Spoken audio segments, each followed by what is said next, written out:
আজ পর্যন্ত যত রূপসী নারীর কথা ইতিহাসের পাতায় উঠে এসেছে, তাদের মধ্যে মিশরের সৌন্দর্যের রানী ক্লিওপেট্রার নাম সগৌরবে জ্বলজ্বল করছে। শুধু সৌন্দর্য নয়, বুদ্ধিমত্তায়ও তিনি ছিলেন অপ্রতিদ্বন্দ্বী। ক্লিওপেট্রা ছিলেন মিশরের একজন রানী এবং প্রাচীন মিশরের শেষ ফারাও। তার জন্মের আগে ৬ জন ক্লিওপেট্রা ছিলেন, কিন্তু ইতিহাসের পাতায় তার মতো জায়গা করে নিতে পারেনি কেউই। খ্রিস্টপূর্ব ৬৯ সালে তিনি জন্মগ্রহণ করেন। তার পূর্বপুরুষ প্রথম টলেমি ছিলেন আলেকজান্ডার দ্য গ্রেটের অন্যতম সেনাপতি। খ্রিস্টপূর্ব ৩২৩ সালে আলেকজান্ডার মারা গেলে তিনি টলেমি বংশের প্রতিষ্ঠা করেন। রানী সপ্তম ক্লিওপেট্রা যেমন ছিলেন সৌন্দর্য অতুলনীয়, তেমনি তার জীবন ছিল নাটকীয়তায় ভরপুর। তার পিতা রাজা দ্বাদশ টলেমি মারা যাওয়ার পর তার ২ সন্তান ত্রয়োদশ টলেমি এবং সপ্তম ক্লিওপেট্রার মধ্যে ক্ষমতা ভাগাভাগি করে দেন। তৎকালীন নিয়ম অনুসারে ক্লিওপেট্রা তার ভাই ত্রয়োদশ টলেমিকে বিয়ে করেন এবং একসাথে মিশর শাসন করতে থাকেন। বিয়ের পর ক্লিওপেট্রা ও তার ভাইয়ের মধ্যকার সম্পর্ক সুখকর ছিল না। তাছাড়া তখনকার মিশরের অবস্থা ছিল বিশৃঙ্খল। টলেমি ষড়যন্ত্র করে ক্লিওপেট্রাকে মিশর থেকে বিতাড়িত করে এবং একাই রাজ্য শাসন করতে থাকেন। ধারণা করা হয় ক্লিওপেট্রা তখন তৎকালীন সিরিয়া পালিয়ে যান নিজের জীবন বাঁচানোর জন্য। তিনি সিরিয়া গিয়ে সৈন্য জোগাড় করতে থাকেন যাতে হারানো সিংহাসন পুনরুদ্ধার করা যায়। খ্রিস্টপূর্ব ৪৮ সাল, রোমান সাম্রাজ্য গৃহযুদ্ধে লিপ্ত রাজা জুলিয়াস সিজার এবং বিদ্রোহী সেনাপতি পম্পিয়ের সাথে। বিদ্রোহী সেনাপতি যুদ্ধে পরাজিত হয়ে পালিয়ে গেলে তৎকালীন মিশরের রাজধানী আলেকজান্দ্রিয়ায়। মিশরের শাসক হিসেবে তখন সিংহাসনে ছিলেন ক্লিওপেট্রার ভাই ত্রয়োদশ টলেমি। তার হুকুমেই ছুরিকাঘাতে হত্যা করা হয় পরাজিত সৈনিক পম্পেইকে। এর কিছুদিন পরেই জুলিয়াস সিজার তার বিশাল সৈন্যবাহিনী নিয়ে রওনা হন মিশর দখলের জন্য। মিশরের সম্রাট টলেমি সিজারকে বাধা দিলেও জিততে পারলেন না। ক্লিওপেট্রা পুরো ঘটনা তখন নজরদারিতে রাখছিলেন। তিনি যখন দেখলেন রাজা জুলিয়াস সিজার মিশর দখলের চেষ্টা চালাচ্ছেন, তিনি বুঝতে পারলেন এটি তার জন্য বিশাল এক সুযোগ।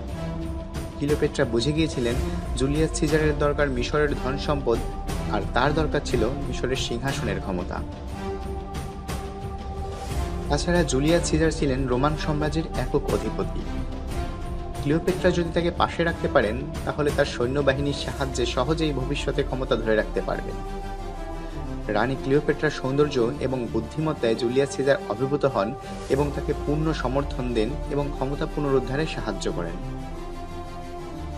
সিজার রানীর প্রেমিক হিসেবে প্রতীয়মান হন এবং মিশরের নিয়মনীতি এবং পুরোহিতদের প্রতি সম্মানার্থে ক্লিওপেট্রা তার ভাই চতুর্দশ টলেমিকে বিয়ে করেন। এই বিয়ে স্থায়ী হয়েছিল খ্রিস্টপূর্ব ৪৪ থেকে ৪৭ সাল পর্যন্ত। খ্রিস্টপূর্ব ৪৬ সালে জুলিয়াস সিজারের আমন্ত্রণে ক্লিওপেট্রা ও তার ছেলে স্বামীসহ রোমে ভ্রমণে বেড়াতে যায়। এ সময় ক্লিওপেট্রার প্রতি সিজারের মুগ্ধতা রোমান রাজনীতিবিদদের পছন্দ হয়নি। তারা সিজারের বিরুদ্ধে ষড়যন্ত্র করতে থাকে। খ্রিস্টপূর্ব ৪৪ সালে রোমে অবস্থানকালেই সিজারকে হত্যা করা হয়। এই হত্যায় ক্লিওপেট্রা চিন্তিত হয়ে পড়েন, কারণ সিজার ছিলেন তার ক্ষমতা টিকিয়ে রাখার একটি অস্ত্র। তাছাড়া জুনিয়র সিজার ভবিষ্যতে রোমের রাজা হবে এমন স্বপ্নই দেখতেন রানী।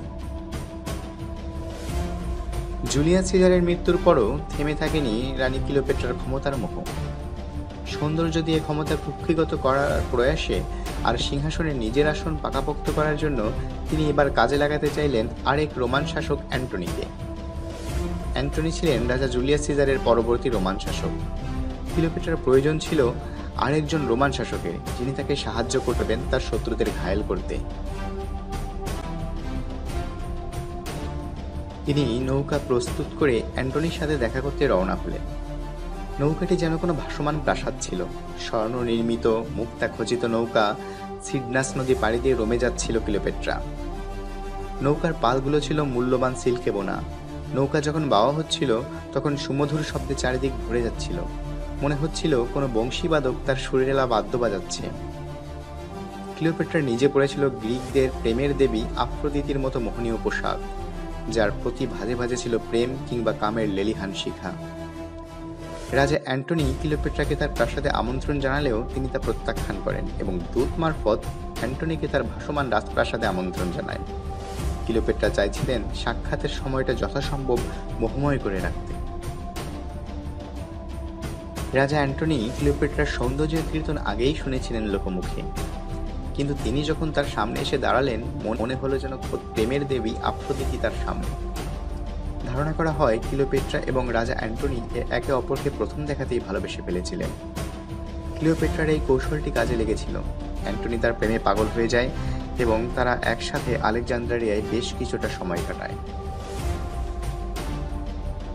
এ সময় অ্যান্টনি তার শত্রুদের কথা প্রায় ভুলেই গিয়েছিলেন। এদিকে রোমানদের পছন্দ ছিল না ক্লিওপেট্রা এবং রাজা অ্যান্টনির এই সম্পর্ক। তারা অ্যান্টনির শত্রুদের সাথে মিলে তার বিরুদ্ধে যুদ্ধ করার ঘোষণা দেয়। যদিও অ্যান্টনি চাচ্ছিলেন এই যুদ্ধ এড়িয়ে যেতে, কিন্তু ৩১ খ্রিস্টপূর্বাব্দে ইতিহাস বিখ্যাত সেই অ্যাক্টিয়ামের যুদ্ধ লেগেই যায় রাজা অ্যান্টনি আর রোমান সাম্রাজ্যের অন্যান্য শাসকের মধ্যে। এই যুদ্ধের মধ্যেই একটি গুজব ছড়ানো হয় যে ক্লিওপেট্রা আত্মহত্যা করেছেন। প্রেয়সীর মৃত্যুর খবর শুনে রাজা অ্যান্টনি ভেঙে পড়েন এবং তলোয়ারের আঘাতে নিজের জীবন শেষ করে দেন। তাছাড়া তখন যুদ্ধের অবস্থাও ছিল বেশ নাজুক। রাজা অ্যান্টনির পরাজয় ছিল নিশ্চিত। রাজার মৃত্যুর পর যুদ্ধে বিজয়ী হন রোমান সাম্রাজ্যের আরেক অধিপতি অক্টাভিয়ান। অক্টাভিয়ান মিশর দখল করে নেন। এদিকে ক্লিওপেট্রার শোকে পাথর হয়েছিলেন। তখন তিনি বিভিন্ন উপায়ে আত্মহত্যা করতে চাইলেও পারেননি, কারণ অক্টাভিয়ানের সৈন্যরা তাকে পাহারায় রেখেছে। কিন্তু শেষ রক্ষা হলো না। খ্রিস্টপূর্ব ৩০ সাল বন্দী ক্লিওপেট্রা বিষাক্ত মিশরীয় গোখরা সাপের কামড়ে আত্মহত্যা করে।